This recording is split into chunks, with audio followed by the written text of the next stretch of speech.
ہم کیا چاہتے ہیں؟ عمران خان کا کیا پیغام؟ ہم پاکستانی ہیں. They put 8 million people of Kashmir under curfew.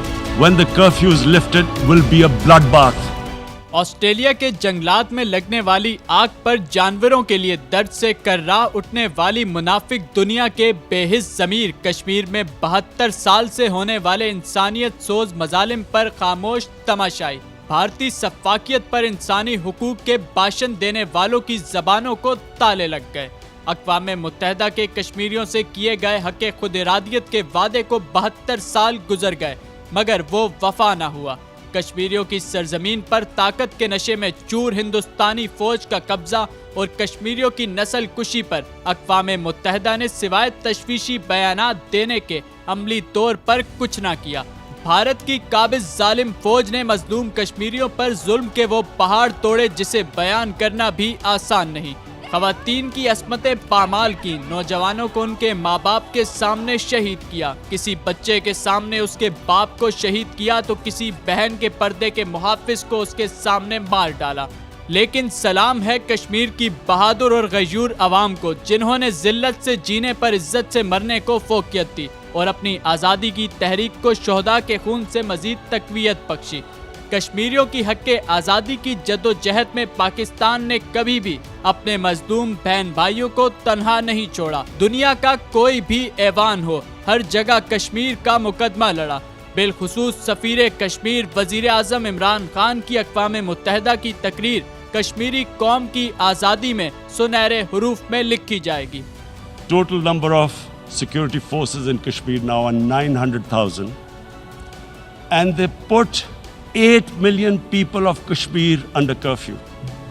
Mr. President, 100,000 Kashmiris have died in the past 30 years because they were denied the right given by the United Nations, the right for self-determination. 100,000 have died and 11,000 women have been raped. There are 2 human rights, United Nations human rights reports on this. The way they have been boxed in their houses, treated like worse than animals, no rights. What will the people of Kashmir do when they lift the curfew? They will be out in the streets. And what will the soldiers do? They will shoot them. وزیر اعظم پاکستان عمران خان نے جس طرح عالمی انسانیت کے خود ساختہ علم برداروں کے بے حس ضمیروں کو جھنجھوڑا، اس کی بدولت آج دنیا کے اعلیٰ ایوانوں میں کشمیر کی آواز گونج رہی ہے اور ہر جگہ بھارت ذلیل و رسوا ہو رہا ہے. بھارتی وزیر اعظم مودی کی RSS کے غنڈوں کی انتہا پسند حکومت کا جس طرح سے عمران خان نے پردہ فاش کیا، آج دنیا ان کے موقف کی تائید کر رہی ہے. Mr. Narendra Modi is a life member of RSS. RSS was an organization that was inspired by Adolf Hitler and Mussolini, came about in 1925. They believed in racial purity, racial superiority. This RSS believed in the ethnic cleansing of Muslims from India. At one point there was racial superiority of the Hindu race. Secondly, it was hatred for the Muslims.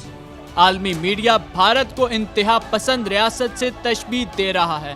دنیا کے بڑے بڑے جریدوں کی head lines میں آج مسئلہ کشمیر سر فہرست ہے، جس کی وجہ کشمیریوں کی لازوال قربانیاں اور پاکستان کی عالمی سطح پر کشمیر کا مقدمہ زبردست انداز میں لڑنے کی کوششیں شامل ہیں.